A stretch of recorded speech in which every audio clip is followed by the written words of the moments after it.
A mainstay in Sioux City's fight against homelessness will soon close its doors. The warming shelter making that announcement this morning after 11 years of service. KCAU-9 News reporter Alyssa Tatch has more on the decision and how the local unhoused community may be affected. The details in our top story at 10. Thanks, Tim and Sophie. In a Facebook post made earlier this morning, the warming shelter announced it would be permanently closing its doors on October 1st due to declining resources and lack of community support. At what point do you make the decision that you have to close down the shelter? Well, when you don't have enough money to operate it. It takes about $75,000 a month during our busy season to operate our shelter, and that's with bare minimum. Even after switching to part-time hours to cut down on costs, the nonprofit says they exhausted every option to try to find resources to keep them afloat. There aren't a lot of grants and that kind of thing out there for organizations and operations, which is what the bulk of our costs come from. So we've been exploring different ways to get funding, and we just don't have the community support necessary to keep moving forward.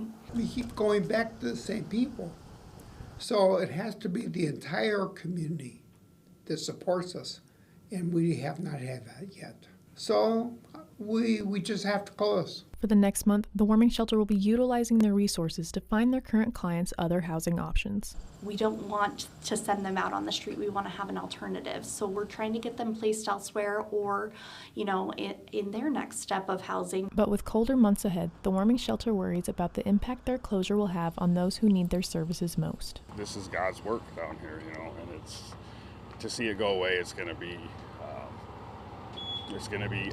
eye-opening, but like in a bad way. I'm afraid that there's going to be people that die, and there's not going to be a place for them to go. The other shelters in town are absolutely necessary. They do great work, but the work we do is different, and it's very necessary, and so it's heartbreaking. I'm fearful that we're going to have a really sad outcome this winter.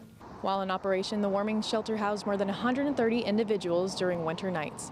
From downtown Sioux City, Alyssa Tatch, KCAU-9 News.